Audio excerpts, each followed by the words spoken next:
to link these to, you talk of tradition, right? Culture, when we talk of traditional culture,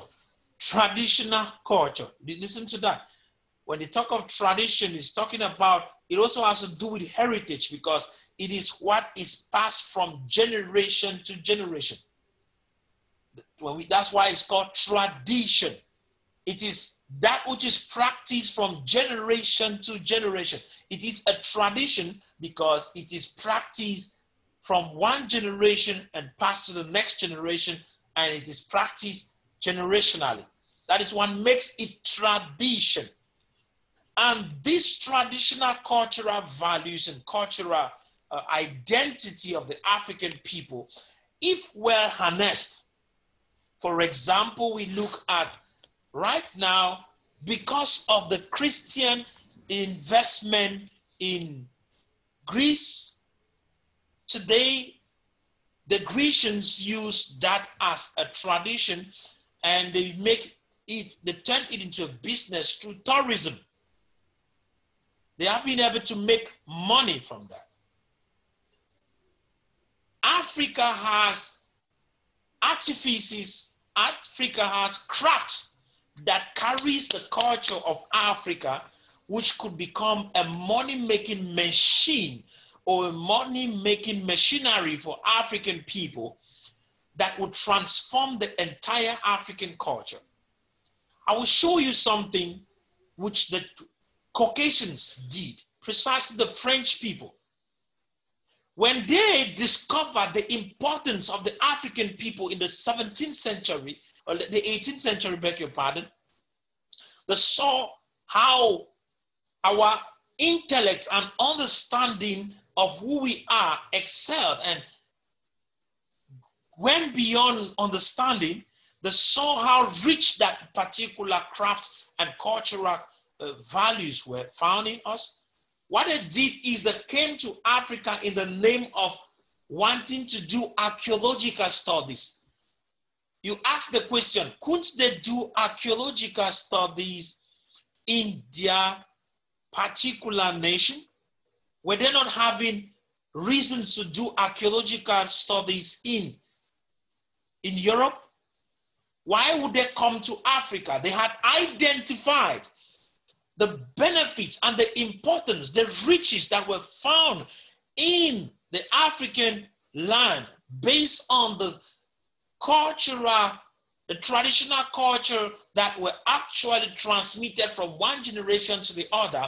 They came looking for it in order to steal it to Europe, in order to hide from you Africans to know who you truly are. And so what did they do? They came here in the name of archaeological studies, digging and exploiting the artifices that are Africans and carrying them to their museums over there in Europe. Why should the African crafts become a source for income in the Chinese, in the French, in the English, in the American museums? Don't we have museums in Africa? And so they carry these things, place them in their museums, and they are actually making money out of it. Look at it again. Look at it again. What is happening is this. When they make these riches, they get to empower themselves at the detriment of Africans. I remember when the mummy of Ramesses III was to be transported from Egypt in the name of it is supposed to be preserved in France.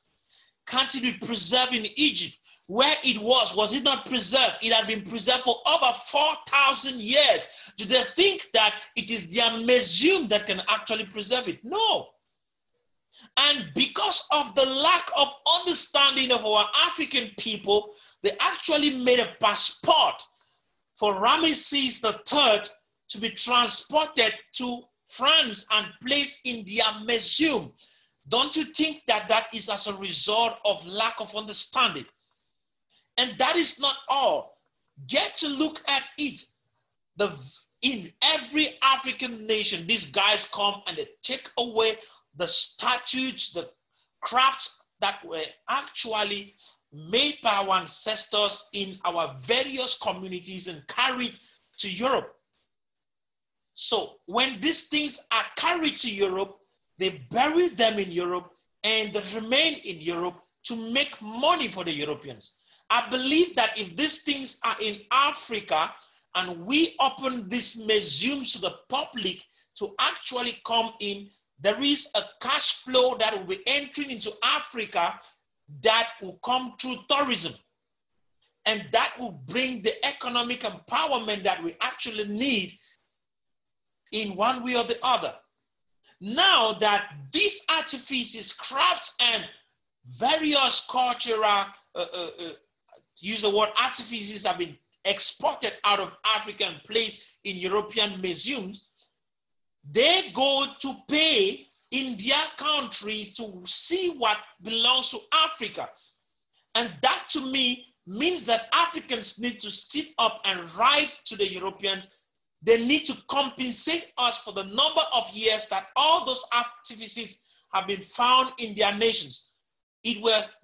Those things were not supposed to be transported out of Africa. Those particular artifices are sources of finance to the African people, which are not at a particular moment benefiting the African people. And we need to look into that.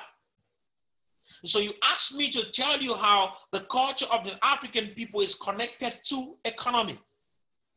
It is connected in various ways, because if we encourage and valorize our various culture, for example, the music that is produced in Africa is a way that expresses our culture, because African culture, when you see an African man dancing, the dance of an African man is a dance that is spiritual. I want you to take note of that. The dance is spiritual. Why? Because it is a part and parcel of our culture. And the African culture is holistic.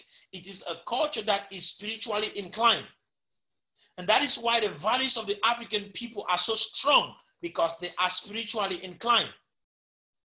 And once these cultural values are neglected, we lost who we are, and we lost the economic importance of these values. I'll remind you of the statements of Sir Macaulay before the Parliament in 1835, after having visited Africa all around.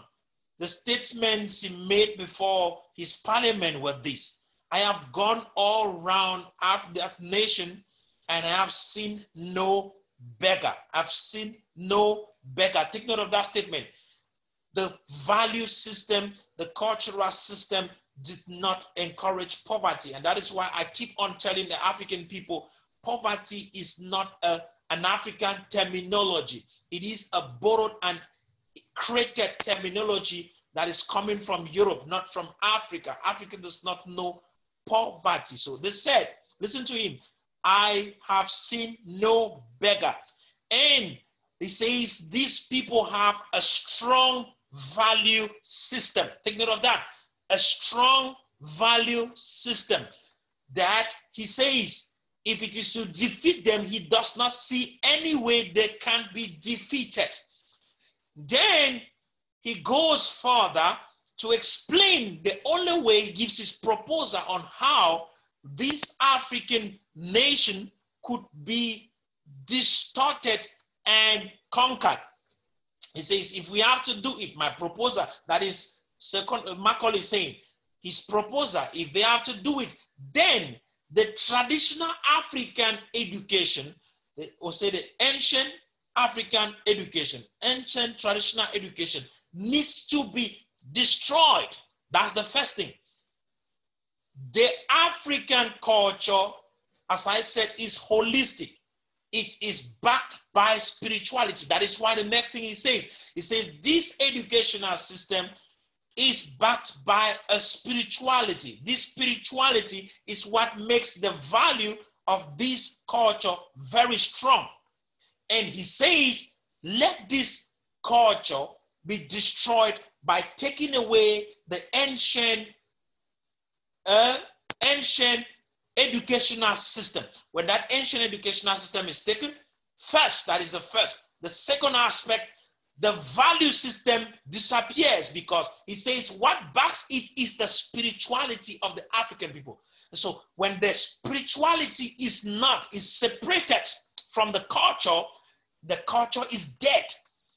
Because I'll remind you, the culture of the African people is life, is alive, because it is not just a practice, it is a way of life. Not just a way of life, it is their spirituality as a whole. And once these values, spirituality and culture are distorted, then the African people are a people without a foundation. And as a result of that, then they could be destroyed. And that is the strategy that the English people and the French and the Germans and all those who came to colonize Africa actually brought to destroy that which was the basic strength of the African people. And that was also the strength of the economy. Like I said, when you understand the African culture, you discover that it is holistic, implying that there is no possibility for poverty to exist when this culture is standing and is strong. But as a result of the lack of this cultural understanding and value system and spirituality, then the African people are no people. And so they can go into poverty because they have forgotten the spiritual economy that that culture carries. The African people have a wonderful culture which they need to start digging out to find out. We are a blessed people, and that is the reason why Africa is envied. You might not understand. For long, you have been struggling to live like the Caucasians and struggling to copy who the Caucasians are. But they, in another way, are struggling to be like you. I have a video where a French guy in Yaoundé, in Cameroon, is drinking a mixture of herbs because those are the things that make the value system of Africa and the culture of Africa. This bark of trees that have been concocted, he's drinking it and saying we have conquered coronavirus in Cameroon. That's a Frenchman talking. He said we have conquered coronavirus in Cameroon. He said he's pouring the thing and drinking and saying that I have traveled to Italy, I've traveled to Spain, I've traveled to the Americas and China, and I am drinking this thing and nothing has affected me. That is the European actually boasting about your culture and telling you how advantageous it is. But most of us will neglect it because we have been blindfolded and made to believe that everything that is African is not Africa. But that is the very mandate of colonization, to make you not to believe in yours, to make you not to believe in Africa, to make you not to believe in your heroes, to make you not to believe in anything that comes from Africa. And so when you don't believe, they carry it to their nations. And those are the things that we need to be able to uphold in order to change the situation that we find ourselves in right now in Africa. I am sure that I've answered your question. If our economy is supposed to stand, then we must value our culture.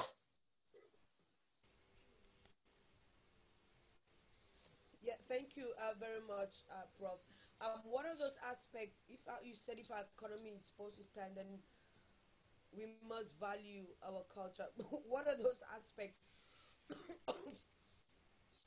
of our culture that are directly? What are those aspects of our culture that are directly related to our economy? You ask what are those aspects that are directly related to our culture? Is that are directly related to our economy? Cultural aspects that are direct. Exactly. Good. when you look at the various regalias of the African people, starting from Cape Town, moving up to Cairo, moving from Nairobi to Freetown in Sierra Leone, you discover that we have a diversity of regalias or dress systems. So we have a dressing code, which is so unique to the African people. And you discover that most at times these regalias are scrambled to the Europeans. They want to wear it, they want to buy it, they want to make sure they get it. So just first, our dressing system could become a market on its own. Secondly, when you look at the kind of music, like I said, the African music and the African dance are practically spiritual, and they communicate something across. They have a communication that they give across.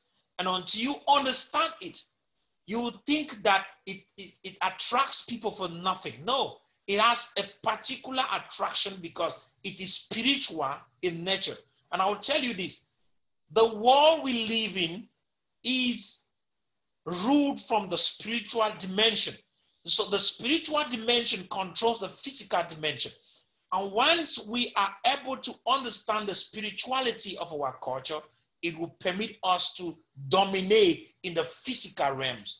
But since we do not know, and we have separated the spirituality from the cultural practices and customs, we end up not being able to make good use of it. So the dance and the language we use in singing is already a market. It's a market on its own. It's a business on its own. And it is able to bring wealth in abundance if we encourage it. So the African people need to identify their cultural and traditional dance steps and be able to understand the importance of their music, because the music that is coming from the cultural background, that traditional cultural heritage that is given to us, the songs, the music that comes from it, is spiritual. It is a communication to the God. It is a way to talk to God, that the people, when they sing, it communicates. So it has an impact to the entire man. And as a result of that, it attracts a lot. And that is why when you see the African cultural dances being displayed in a place, there is a euphoria that goes with it. Apart from that, there is an attraction to it that permit people to even want to pay to listen to it or to see it. And those are the things that we need to take advantage of to make finances. Thirdly, the craft that we have is a direct market. Europeans are scrambling for it. And you know, they have carried the ancient craft that belongs to the African people, which we could keep in the museums, or we could keep in the museums to actually use as a means to make money through tourism. They have transported them and kept them in their nations. I don't think that if the mummy of let me use all the African ancestors that have been transported to Europe, that of Ramesses III, if it remained in Africa, they will want to travel from Europe, from China, from America, from different corners of the world to come and see it in Africa. And what do you think will be happening? That will be empowering the economy of Africa by encouraging and empowering the economy of Egypt. And I don't know if you have ever heard of the statue Afuakom. Afuakom was stolen from the northwest region of Cameroon and carried to Europe. And this statue, wheresoever they place the statue, it destroys every other statue that is placed alongside with it. That is to tell you the spirituality of that particular statue. If that statue remains in China, it remains in Europe, people come to see a statue that actually does not want to be brought in along with other statues. That's to make you understand something. It gives money. It brings financial empowerment. But if all that remains in Africa and tourists are coming to look at it from here, then it will create that economic strength that we will need. So that our culture as a whole is a touristic tool that can bring in finances in great abundance and will empower our economies to stand strong and be able to actually take over the economies of the world. I would tell you tourism is one of those great aspects that brings a lot of wealth.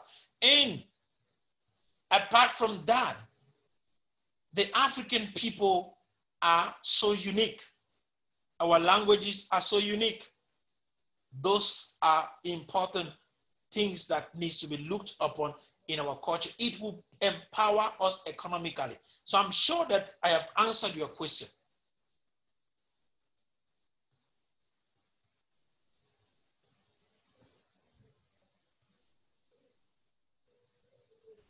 Yes, thank you very much, Prof, for elaborating on that and actually pointing out, several things or several aspects of our culture that can actually help to the economic growth of Africa.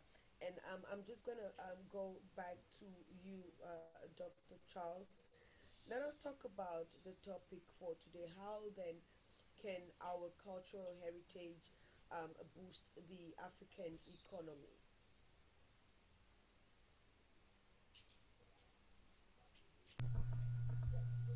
Thank you very much. Dr. Charles, are Yeah, you there? I'm here. Thank you for that question, and I think it is very important to emphasize what Professor has actually explained. He has just given us a very big overview of what is happening, and I would like to add a few words there before I go to uh, my question. I think it is very important for us to realize that spirituality is something very important. You know, we are born because we are born from a spirit, and a spirit that is controls us as individuals. And when we lose our culture, the spirit as well will lose its purpose on earth. That's why you find that many individuals, they are lost, and or they are confused, or they are doing something literally out of the main purpose of them being on earth, because they have adopted someone or somebody's culture. You know, each and every individual has been aligned or wired with a certain type of arithmetic culture, and it is up to us whether we are born wherever we are in diaspora, or we are born from a different culture. I think it's never too late for us to discover our own true culture.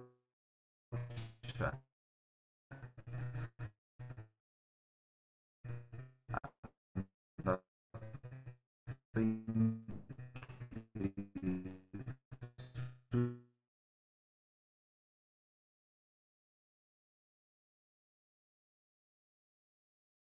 to align ourselves to, when we're using two names given by my parents as Mwengu Sinkala, but when you go to the Roman Catholic system, they would like to impose a certain culture onto you, which we never realized, and our parents, they never realized that because of the names which I have, they cannot either pronounce or it does not suit them. And these priests, they actually gave me a name of Charles. And this is what has happened as well if we check our European brothers and sisters, those who are living in the United States of America or Europe or elsewhere. You know, an African is got an African name, and that's a culture. You know, it starts from there. You find that all these names, they have given them either Denzel Washington or Kelly Washington, and many other names, Barack Obama, and many other names of those people are there. These are literally slave names, where they said you must pack your slave names, and we do not use them here. Here, your name, you're gonna be Joseph Jones, and these literally names do not mean nothing. And if you look at our African culture, I remember very well that our African names, they really mean quite something very important. And you cannot just name your child with a name that has got no meaning. My name Mwengo means innocent, and I'm sure many of you as well who's been named by your parents with your cultural name, it means something. And I think that is the barrier, I mean boundary, that protects us as we are going, because uh, we believe in our culture that giving somebody a name, that name, those are the values that we have to prescribe to. But if you talk about the culture, how it can boost our economy, it's by having self-esteem.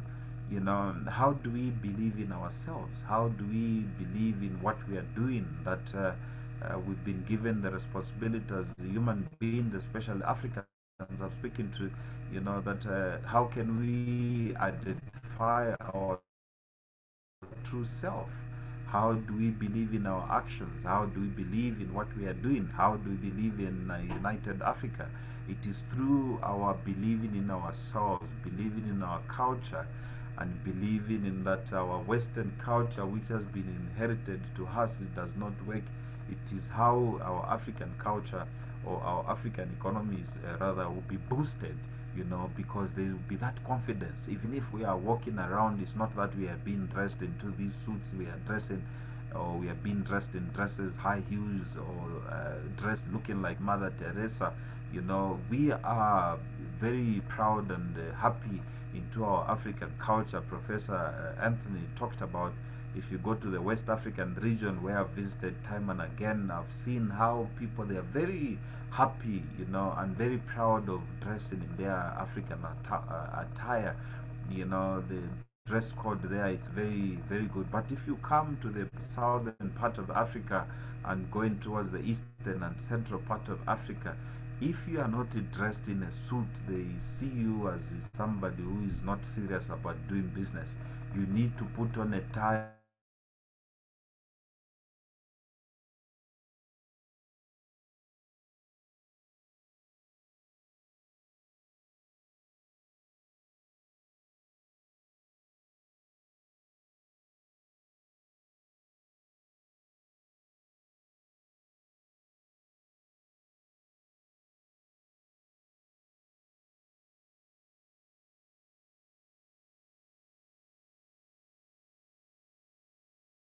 and each time they want to come for work, they need to go shop for these Pringo, Gucci, and all these other important brands, which cost a lot of money when they land into Africa. And for them to survive on a small salary within their communities, to fend for their family, and as well to fend for their transport and to do whatever, they are subjected to a lot of competition, because if you are not wearing a Pringle shoe or a Pringle shirt, they will be they will be isolated from the society. And I think blending, this is where now we have to teach ourselves that it's not about a different culture, it is about our own culture. We were born in a different environment, and I think we must be proud of that. I mean, many times I see myself being brought up in a culture with a different ethnicity and different cultures. One day I just thought that I should wake up and find myself to be white, because many of my friends, when they were smacked by the teacher, they could bruise very easily, and the teachers decided not to beat them. But us, we were whipped very badly because we never showed any sign. But as time went on, you grow up into that culture, realize that this is me, this is who I am. There's nothing I can do to change. I must just be proud of myself, and I think those who are spiritual about it, and like me, I tell a story, a very good story, that God actually made time to prepare theirs, because he had so much time to perfect us and made sure that we are perfectly cooked without let and hindrance, that no veins are seen. We are perfectly tanned, and that's why you see our friends, our white cultures, when you go to the coast. I've got very few friends where we go to the coast together. Me, I'm sitting in an umbrella there because I do not want too much sunlight. Them, they are sitting open in the sun there because they want to tan, they want to become closer to me. And when the waiters, they come to serve us drinks there, they always come to me who's in an umbrella because I look like a king. And them, they I just point, they give him the drink also because it is how we are. We are proud of ourselves. So let's not forget our culture. Let's teach about the culture. Let's make sure that our young kids and the daughters and the sons who are being born today, we shouldn't be shy of teaching them our language. We shouldn't be shy on teaching them our own traditional food. If it is gusi, if it is gari, if it is pap in South Africa, it is whatever you call it. These are the these are the things that makes up the culture, the food, the dressing, and the way we behave. I thank you.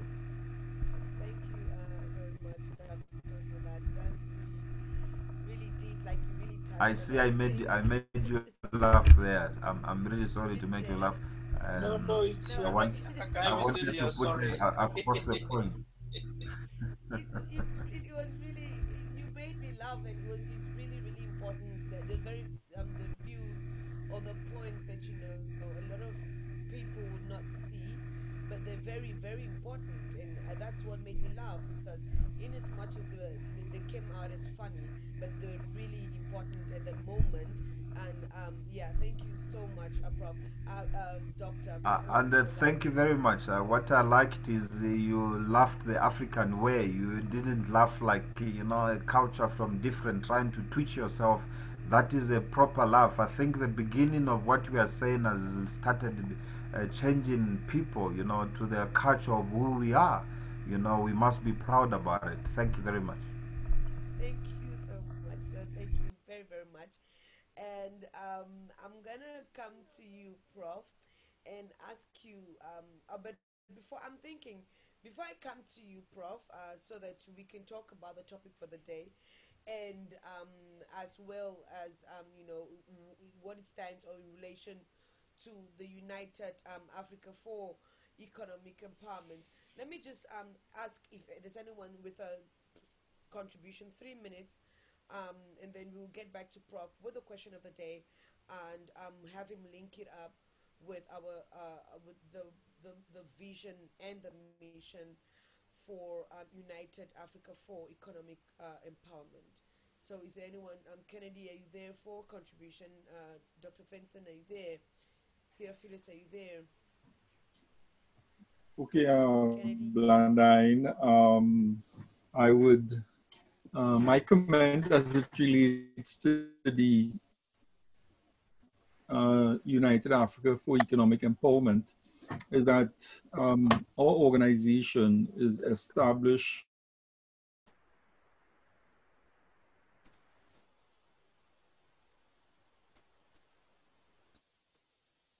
so that we would be able to, is for young graduates, so that they can become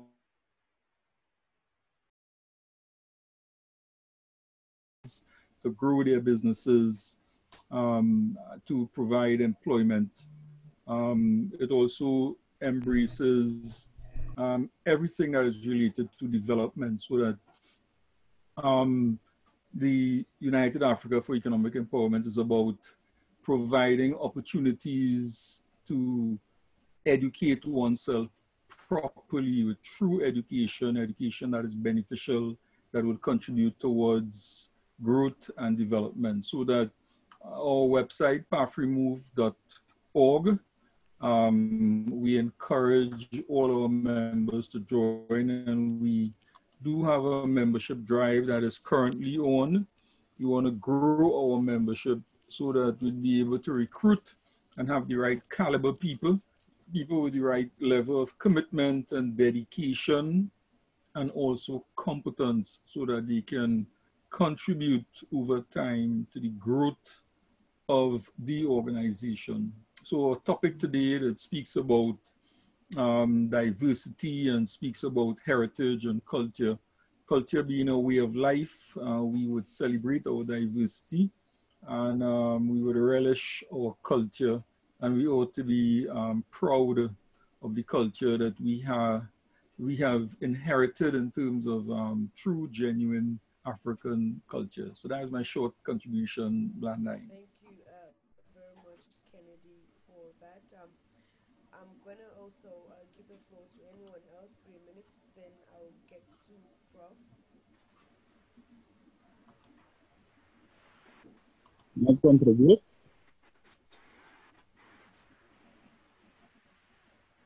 Good evening, Bao. Yes, good evening. How are you? How are you? Yeah. Very well, thanks. Can you just go ahead with the yeah? Can you just go ahead with your contribution so far? All right, thank you. My contribution is when we are talking about culture, our culture is very important from the beginning. We are looking where we came from. It's very important to follow our culture because when we are I talking about think, culture, Bao, our, I think you should our turn off your video so that we shouldn't see your background. I think, our videos are used for YouTube, so we must have a way we present it. We cut. okay, thank you.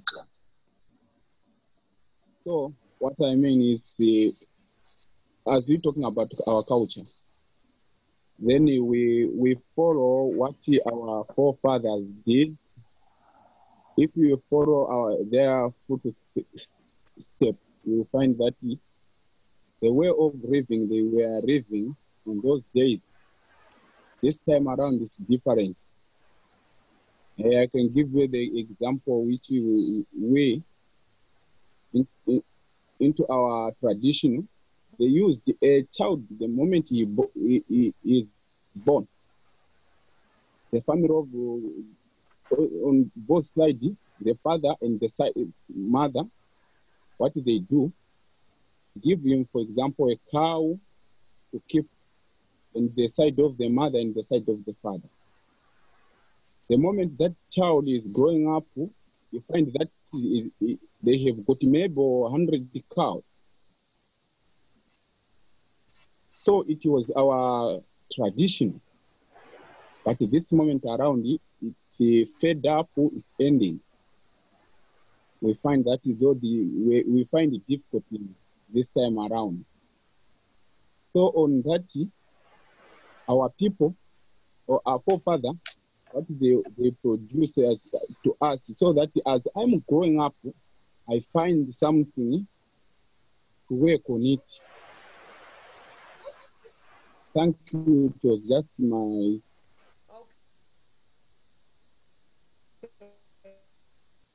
small Thank you. contribution. Thank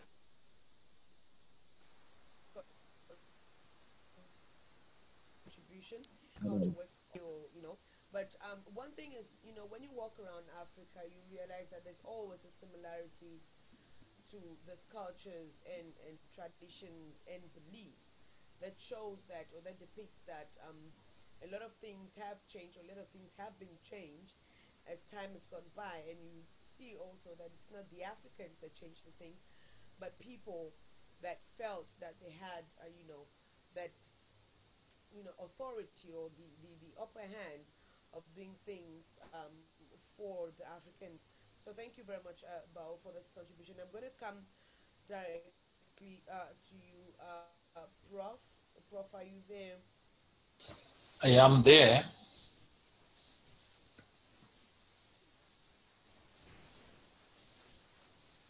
Yeah.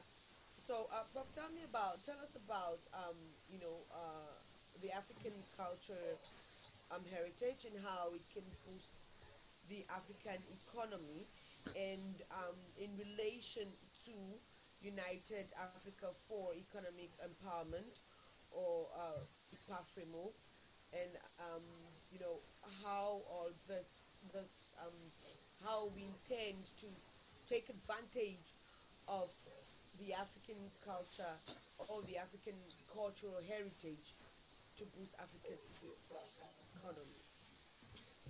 Thank you very much. One of the things we didn't talk about concerning Africa, which is an advantageous position to the African people, is the fact that the African people are social.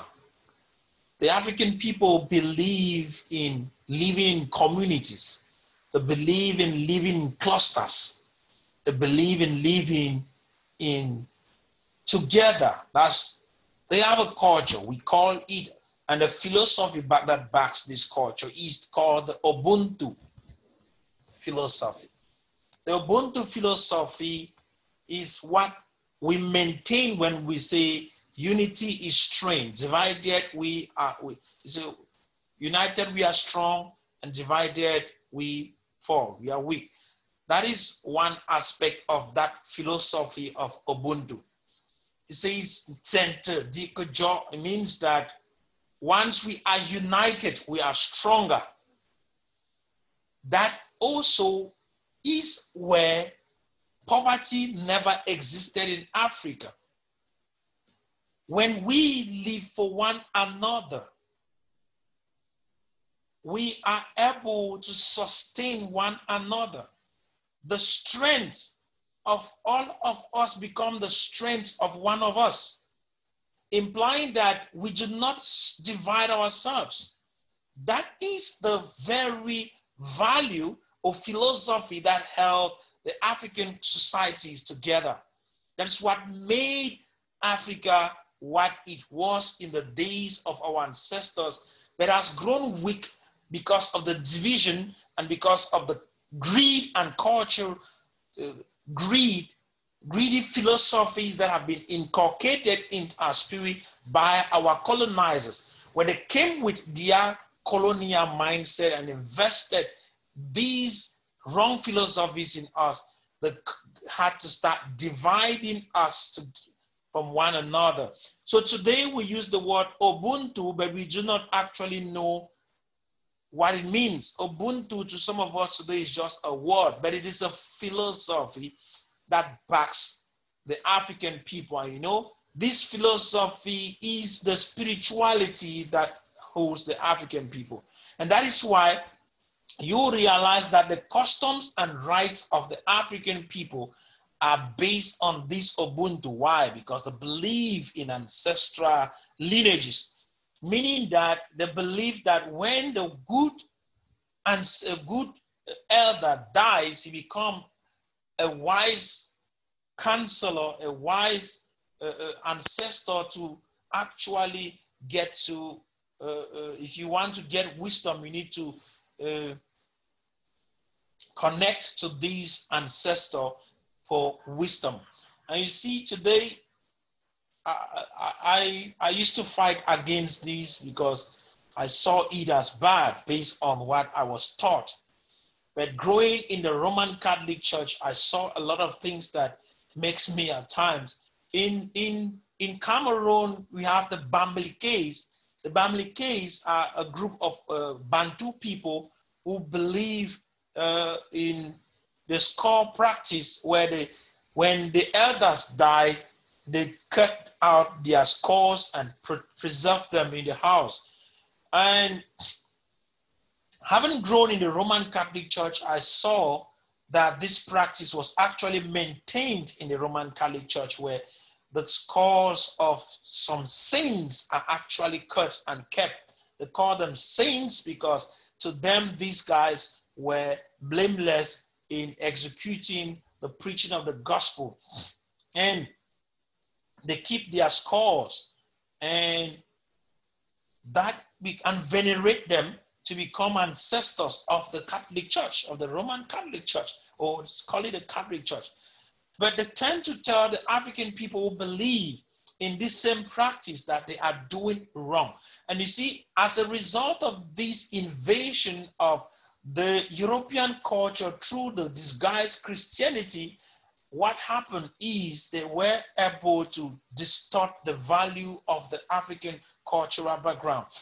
And when I go to Ethiopia, I see how Christianity is practiced without distorting the culture of the African people. It is actually mixed up with the culture.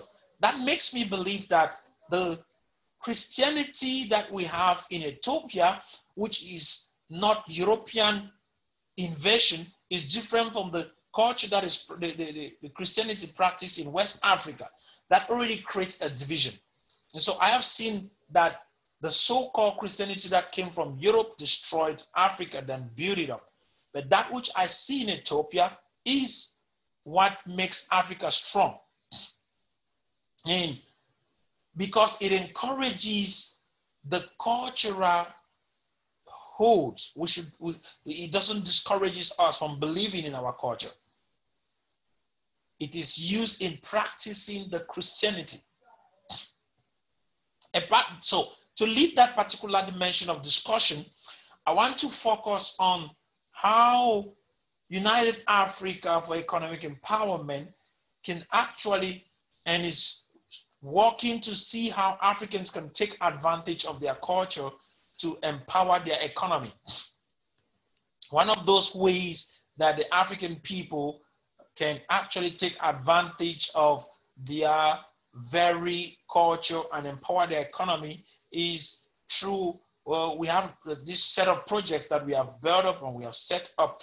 One of them is promoting cultural dance, promoting African runway. We do a runway which is a display of the African regalia, African wares, dress codes, which is just to display the dress code. Through that means you get to increase the value of the dress code of African people. I heard Dr. Sinkala saying, when you come to West Africa, you see the advantage of having a dress code. We are proud of wearing our regalia, our dress, our African traditional wears. We are proud of it. So we need to also encourage this across the entire Africa. Suits were not African made, they are European brought. They are made in Europe, in Italy. They came from Europe, they did not come from Africa. Africans have a dress style. We should love it, we should encourage it. When we do these runways, encourage the dress code for the African people, the wares of African people across, it will empower the economy because it will attract buyers from different corners of the earth. When they buy it, we get stronger and prosperous. Apart from that, we also want to make sure we promote the African traditional music, which carries in it, it is embedded the spirituality and values that hold African people together. That particular music is supposed to be empowered. So that is one of the things that we will be doing to empower those who hold to African traditional music, those who believe in the value of it. We will need to empower it by financing these particular musicians to get to do more about it so that we could sell our culture across the globe. Today, most of us want to wear the Chinese wares, want to wear the Indian wear, the Arabian wear, want to wear suits, but we don't want to wear our African wares. And so we need to encourage that. We want to sing Yeoman. We don't want to sing in our dialect. We don't want to sing in our natural languages. And those are the things that we are doing everything in this organization to empower. And so when we empower that, the music goes out, it sells, and money comes in. That's empowering the economy. Apart from that, we are looking for ways to open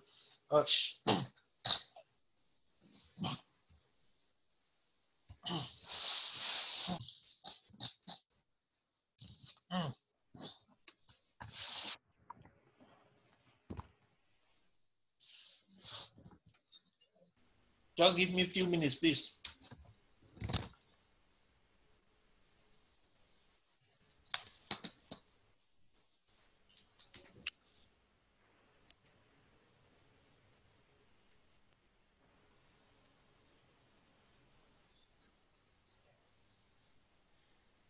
Right. Prophet requested for a few minutes. We're hoping that is okay.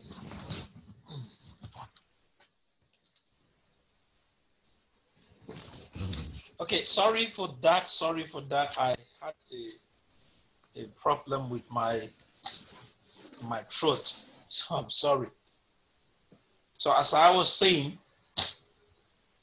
for us to be able to take advantage and build our economy through our culture, we need to first of all understand it. So I wish that every African listening to me and those who are going to be watching this video, whether be it on YouTube or on Facebook, they should be able to understand the importance of our culture, and they should make sure that they take advantage of it, because the culture of the African people is what makes them, defines them. That's what gives them their base. I'll tell you this: if you don't know who you are, you can never excel in life.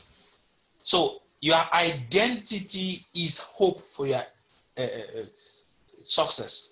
So if you have to excel in life, you need to identify who you are. And that identification depends on what you think about yourself. So we need to know that. And it is all engulfed in our culture. It's all engulfed in our culture. So I want you to take advantage of that culture. So United Africa for Economic Empowerment is out there to not only encourage entrepreneurship, that we are going to encourage traditional entrepreneurs in different ways. We want to see that the African culture is sold across the continent, across the globe. And once it is sold, that is a direct means of increasing the economy of Africa. It is a multi-billion-dollar market, which we need to take advantage of if we are going to become a society that will be respected. Let's display our various cultural beliefs and traditions, and it will give us the various financial stability we need. So that is what I can tell you for now, Blandine, concerning that.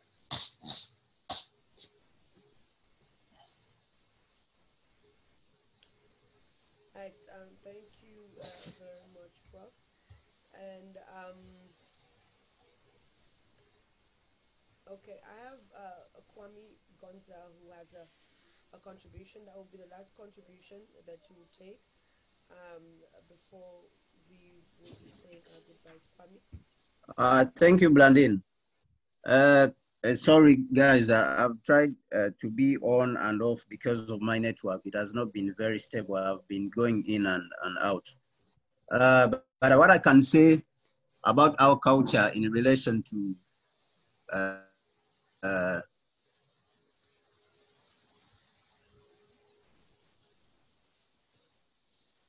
if you look at what is happening today, there has been a lot of infiltration from the Western system.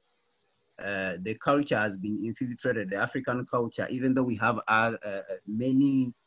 we have branches of the African culture when you talk about the tribes, as in we have 2,000 tribes. But this Western culture, there's a way it has infiltrated inside. If you look at things like economics, for example, the economic system which we are practicing, it is an imposition in itself, which doesn't augur very well with the African way of life. And that is possibly why we are not even developing. If you look at the Chinese, they tried to integrate their culture in their economy. So what I think about us as Africans, we have to examine really, as we are building a new Africa, the system of economics which we want to practice, a system which will be just. It doesn't necessarily have to be, let me say, when they talk about socialism, for example, the people who are practicing capitalism and they have grown rich, normally they get scared that they are going to distribute the gains equally. Not necessarily equally, but a just system.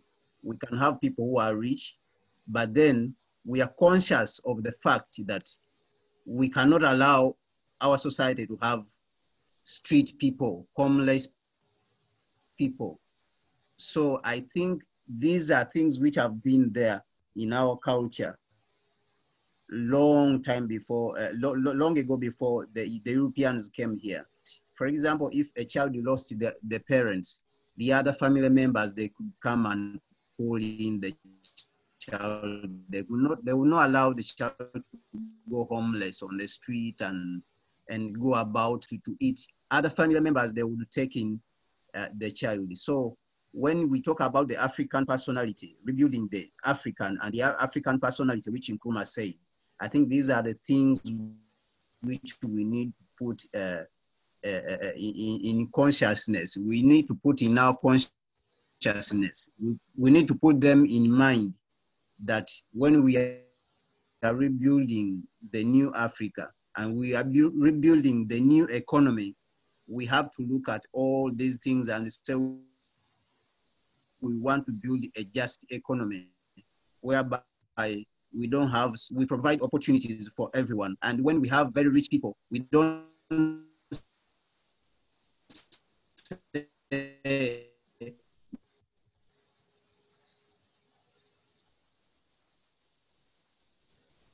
we are something, you see.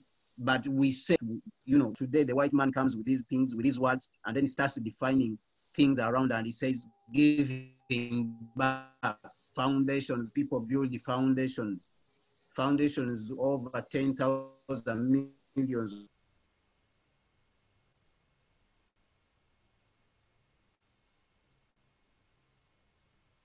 Okay. Prof, do you have anything else to say before we we end the show? I want to say in relation to what Gonza just said, it is necessary to understand that socialism has nothing to do with sharing wealth to people, but it is a means of balance where we make sure that a society does not have the poor. And even if you are rich, your riches do not have an overweight over those who are out there. This is not a new concept to Africa. It is an age-old concept, which is actually, like I said, is found in what we call the Ubuntu philosophy. Socialism is born from the Ubuntu philosophy, where we live together, and as I said, the strength of everybody becomes the strength of one person. And so we do not get to say, okay, the strong man is apart and the weak are apart. No. With this kind of cultural belief and system, because as I would tell you, culture also has to do with the beliefs that we hold. And one of the beliefs is this Ubuntu belief, that permits us to believe that we are strong together, not apart. So we do not have a strong man, we have strong men because of our unity. One person cannot stand apart from the others. So we bring everybody together, and that's why I quoted the sayings of Sir Macaulay in 1835, where he says he has gone around the nation. He says he has gone around this nation and he has seen no person that is poor. He did not see any poor person because the people did not believe in poverty. They were not living separated from one another. They live in clusters of families where each family builds the strength of each individual. So I am because you are. We are because you are. So we walk together as one. What belongs to me becomes what belongs to the family. So we strengthen ourselves. It doesn't mean that you could not own, because fathers had properties and they shared them when they were about to depart. Children grow, they get more properties, and once they have become parents and they're about to depart, they share to their children. And like that, families grow stronger. They grow with wealth together. There is no poor person. And that is how our culture made our ancestors very economically strong, stable, without a poor amidst us. And that is the same strategy we could apply today to see Africa come out of what it is. But once we start talking about socialism today, we see some of our brothers fall into fear because they think that their wealth will be collected and shared. No, their wealth will not be collected and shared.